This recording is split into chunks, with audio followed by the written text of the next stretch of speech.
All right, welcome back. I am Ryan. I am a keto coach. I am a certified advocate through the Metabolic Terrain Institute of Health, and I help men and women who are suffering with metabolic issues to reclaim their health and their vitality through lifestyle changes.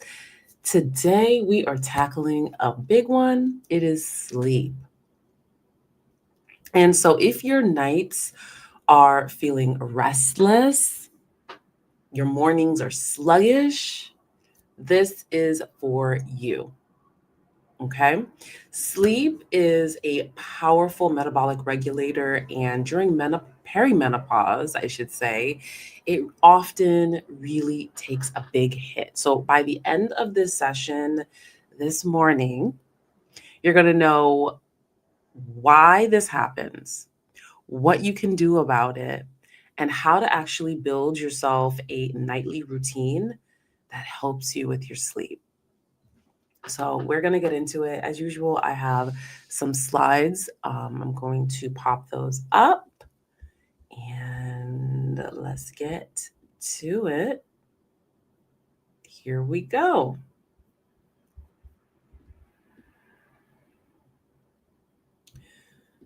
All right, so let's talk about why sleep is such a big deal when it comes to metabolism. So, when we don't get enough sleep, your body treats that as stress.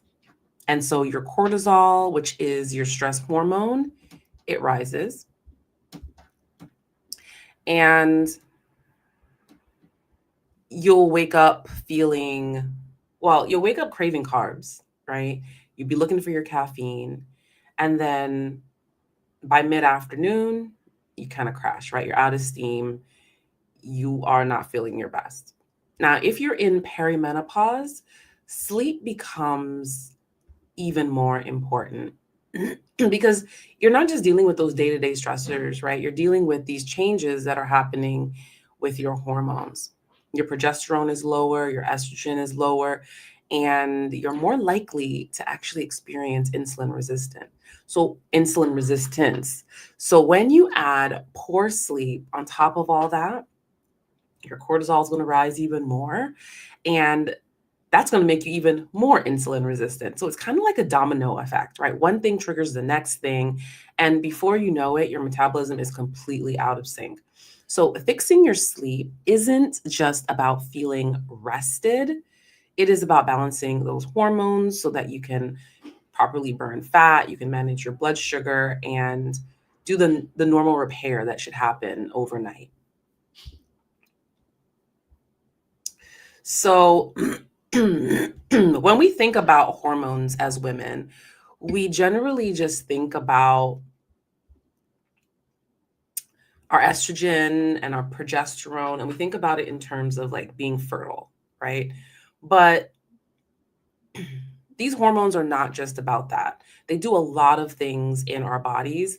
They help to regulate our body temperature, our mood, our sleep cycle. So when your estrogen begins to drop during perimenopause, your internal thermostat gets kind of out of whack.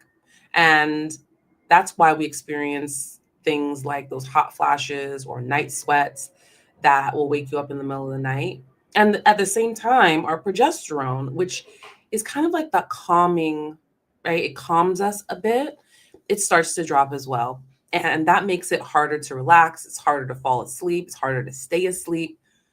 And then our melatonin, which is our natural sleep hormone, it's not rising as easily as it used to. So that little signal that tells your brain, okay, it's time to rest, is now weakening.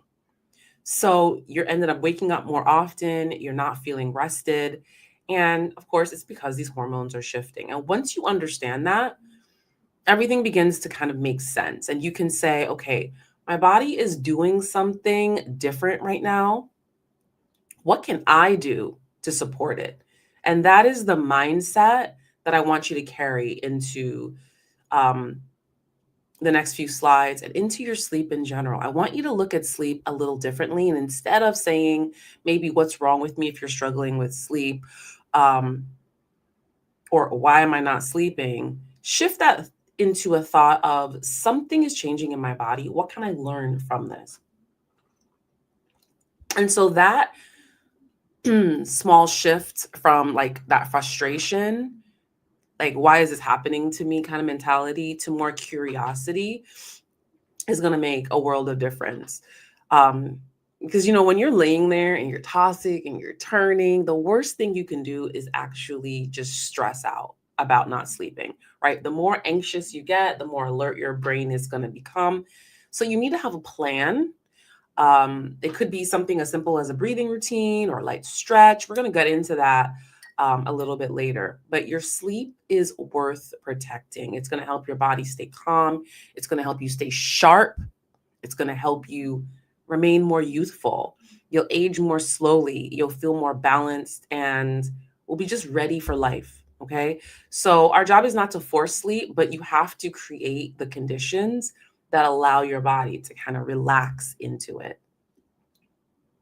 Okay, so now that we have a little bit of an understanding of why sleep gets harder, let's talk about what we can do to actually support your body. So, your sleep hygiene is basically your environment and your routine that helps your body recognize that it's time to rest. And you probably have heard this before, right? Having a good sleep routine or sleep hygiene. But I feel like many people don't really build this into a lifestyle. And I'm all about making lifestyle changes so that we can experience and live the life that we want to live. So we have to start with our environment, right? You keep your room cool and dark and quiet. And you want to have the right temperature around 64 degrees. So set your thermostat at night. Use blackout curtains. Those are really great for preventing light from coming in. And you want to get rid of the little blue light glow that comes from maybe appliances or your chargers or your clocks. Even that little bit of light can mess with your melatonin. So you want to also, of course, give your brain time to unwind. And we hear this a lot, right? We want to turn off those screens at least an hour before bed. And because it's that blue light from your phone or your TV keeps your brain alert. So when you put those things down, you turn them off, you're telling your brain and your body that it is nighttime and it is time to start getting sleepy, right? Another thing that makes a huge difference that I think people don't recognize is going to bed with a full stomach. In the last video, we talked about fasting and closing the kitchen by 7 p.m. It's really important for sleep. So try to finish dinner 3 to 4 hours before you go to sleep. Um, when your body is like trying to digest food, it's not going to help you to drop into the deep sleep that we want to get. Okay.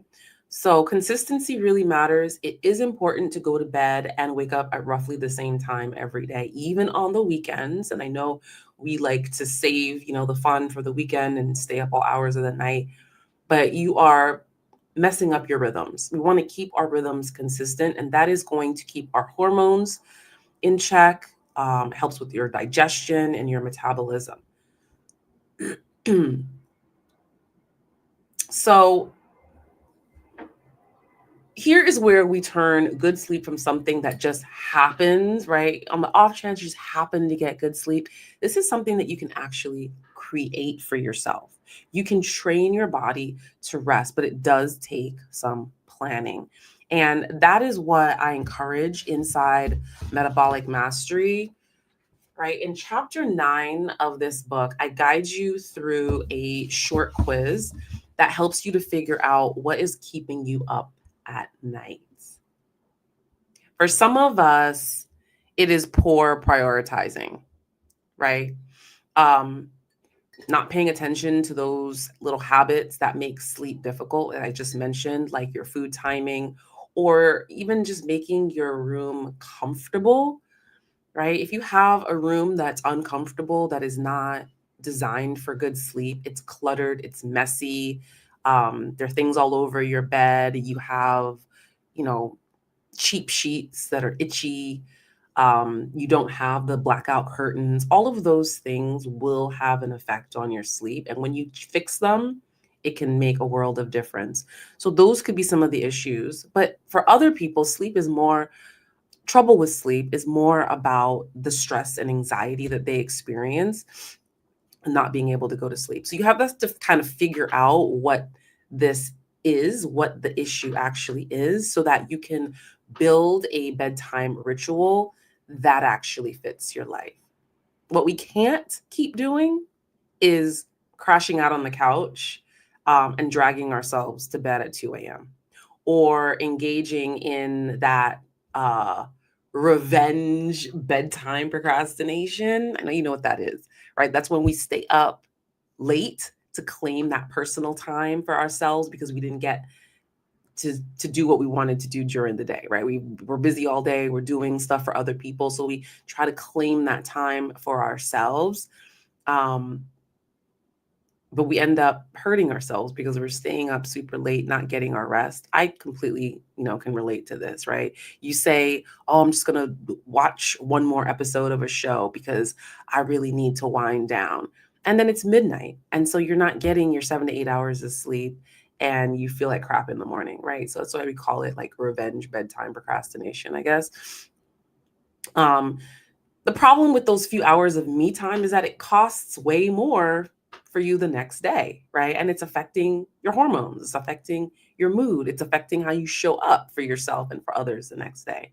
So there is a better way to kind of give yourself that time and still feel like you're caring for yourself without sacrificing your sleep. And that way is to create a special routine, or like a bedtime ritual that is personal, it is enjoyable, and it restores you instead of draining you, right? So that might mean that, you're lighting that candle, you're journaling, you're stretching, you're sipping on some tea while you write down something you're grateful for. You'll still be finding time for yourself, but not in a way that makes everything worse, right? You're finding a time that actually serves your body. So if you need help in designing a routine like this, again, in chapter 9 of Metabolic Mastery, I walk you through that. There is a quiz that helps you identify what's keeping you up. And then there's a planner throughout that you can use, and a planner that you can use to build a wind down ritual step by step. Okay, so instead of you staying up for revenge, let's stay up and not stay up. Let's go to bed and build in some consistency so that we can feel good the next day. Okay. Um, Now that you have your environment, now that you have created this ritual, you need to recognize that there are some simple daytime habits that can make your nighttime rest even easier. Things that you can do during the day that will set you up for a good night of sleep. So, the first thing that you'll want to do is get outside in the morning.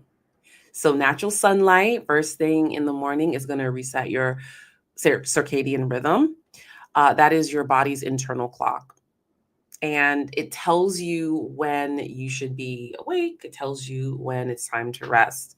So if you can in the morning, just step outside for a few minutes, go for a short walk, 5 to 10 minutes. Even if it's cloudy, it's going to help you set up that, reset your circadian rhythm.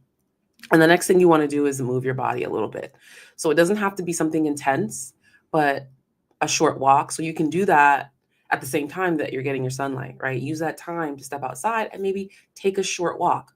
You could do some strength training, anything that gets your muscles working, because we know movement helps to lower your stress hormones, and um, it helps to build up that sleep drive that your body's going to need later. Next is you want to keep that caffeine earlier in the day. And I know that afternoon coffee feels like a lifeline sometimes, but for For some people, caffeine can stay in your body for up to 10 hours. So if you're having caffeine at 3 p.m., that could be the reason why you're wide awake at midnight. And you may not even recognize that that is what's causing the issue. And then lastly, you want to um, give your mind a way to slow down before bed. So a lot of us will carry our whole day uh, into our pillow, right? You have your to-do lists, in your mind. You have these emails you need to check. You have all the family stuff you need to do. But I find that getting into the habit of putting um, your stressors, your lists, your reminders down on paper. Stop carrying this stuff around with you in your head throughout the day. It creates anxiety, it creates constant stress. Just put it down on paper. And especially before bed, if you know you have things happening, you know, in your head and you're trying to go to sleep, it's going to still be there. You're going to keep ruminating on it. Putting it on paper allows you to let it go because you know it's there. You know that you can come back to it and you're not going to forget. You're not going to forget because you've written it down.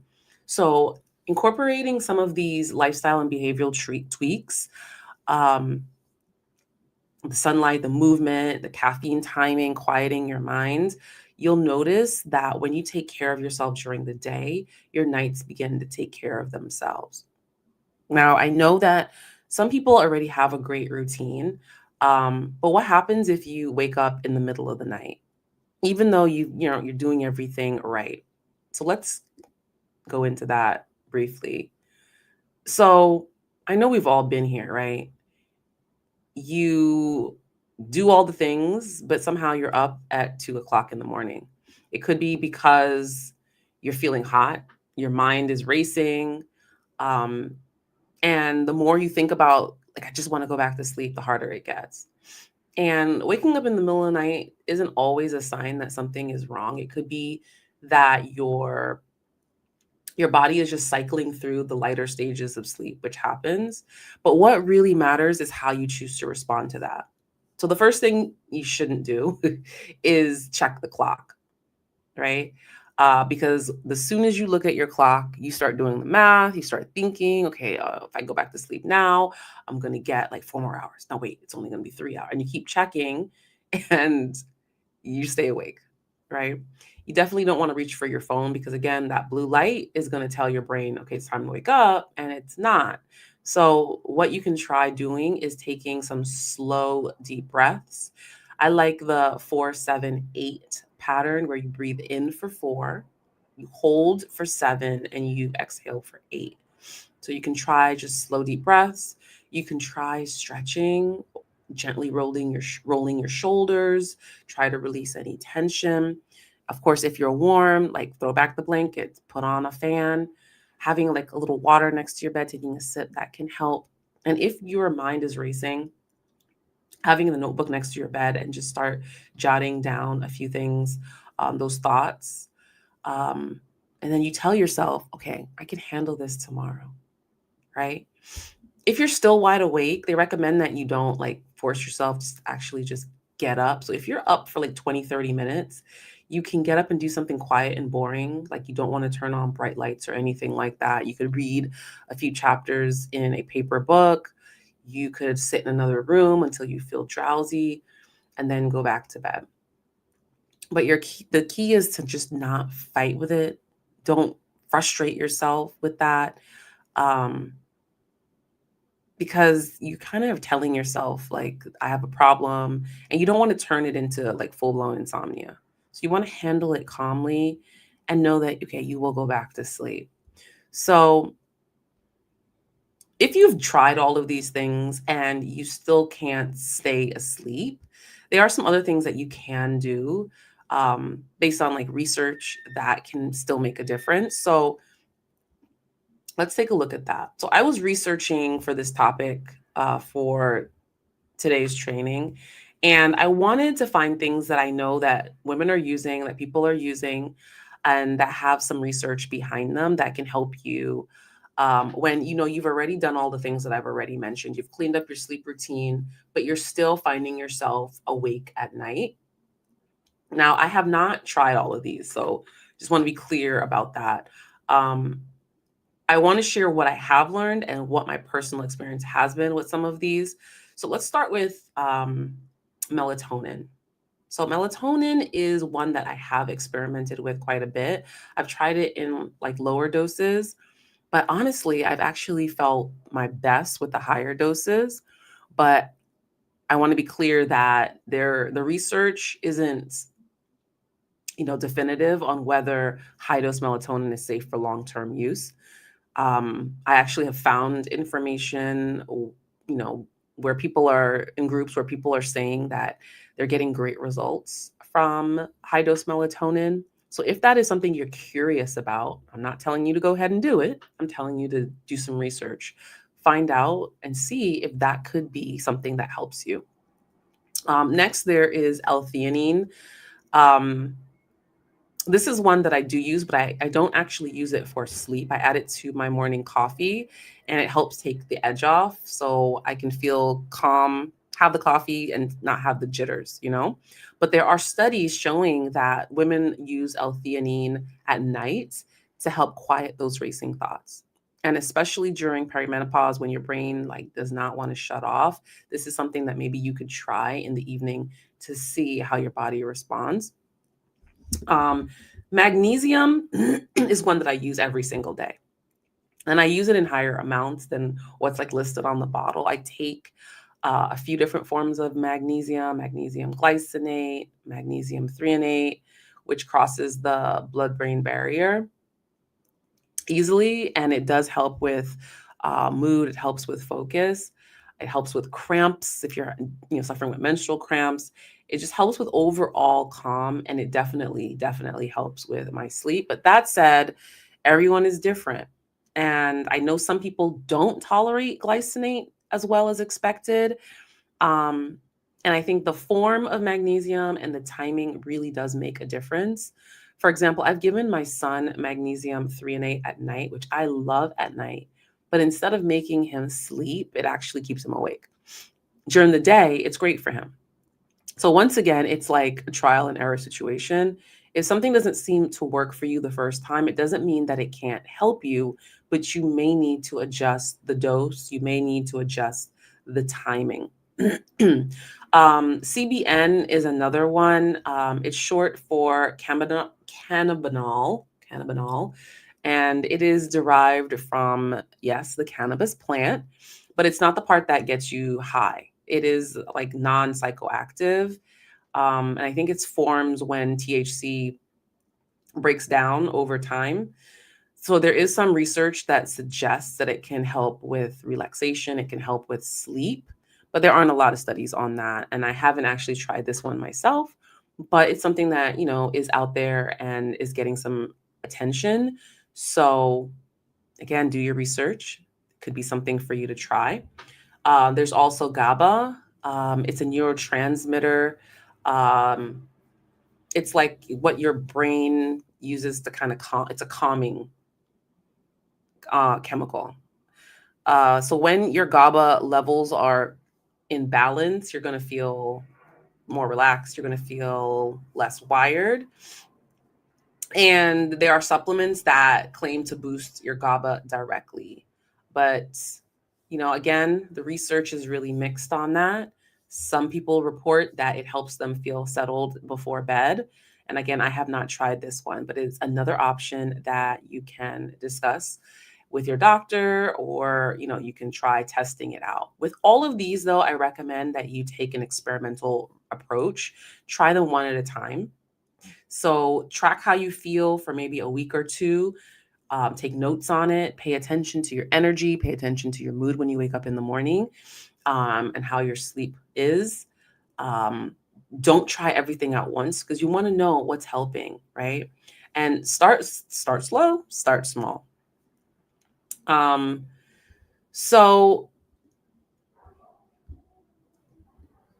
let me click in here. So I think one of the biggest reasons a lot of women do struggle through perimenopause is that we're not given all the information. And you go to your doctor, you tell them, okay, I'm having trouble sleeping, I'm having hot sweats at night, you feel like your mood is all over the place, right? And a lot of times they'll just say, yeah, that's normal. It's just because of your age. And then they'll offer you something like maybe a sleep aid or maybe antidepressant. But the truth is that there are lots of options for supporting your hormones, for supporting your sleep. And you may need to just be your own advocate. You may need to ask more questions. And sometimes you have to leave your doctor and find a different doctor or find someone that specializes in this stage of your life. Um, I know that traditional hormone replacement therapy has helped a lot of women, but it uses a lot of synthetic hormones that may not work well for everyone. There is a more natural option of using bioidentical hormones, which will use like plant-derived hormones that are structurally identical to what your body makes. And those are more tolerated and can make a huge difference in how you feel.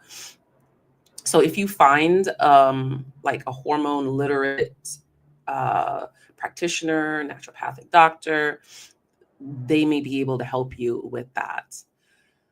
But I want you to recognize that you don't have to suffer through this time, and don't accept poor sleep as your new normal thing, right? We deserve to have good, restful sleep, to feel balanced. You have to advocate for yourself. Keep asking questions and don't stop until you get the answers that you feel comfortable with, right? Get the answers that you know that you deserve. So now that you have all this information, let's put it into practice. Maybe not all at once, but I want you to focus on the simple goal of protecting your sleep. So your action step this week would be to create your bedtime ritual. Start by setting up your environment, the blackout curtains. Maybe you need a white noise machine, whatever you need to make your space feel calm and comfortable. Then you want to set your bedtime and stick to it, right? No more revenge, bedtime procrastination. No more of that. Um, Set your stop eating time 3 to 4 hours before bed. And then once all of that is in place and you figured it all out, pick 1 or 2 calming habits that you can do every night. Maybe it's stretching, it's journaling, having a tea, reading for a few minutes before bed, something that will trigger, your brain to recognize, okay, this is my wind down time. And of course, I'm going to suggest that you track it in my guided journal, Metabolic Mastery. There is a section where you can record your sleep habits. And the more awareness that you build around, your sleep patterns, the easier it is to notice what's working and notice what isn't. So your challenge is simple: protect your sleep, because when your sleep improves, everything is going to get easier. Your blood sugar is going to be better, your mood, your energy, your metabolism, all of that. Okay, so if this video helped you at all today, the lesson, if you could leave me a comment down below telling me that you're in for this challenge this week, hit the like button, and I'm going to see you next Sunday. So take care. Have a beautiful week. Bye.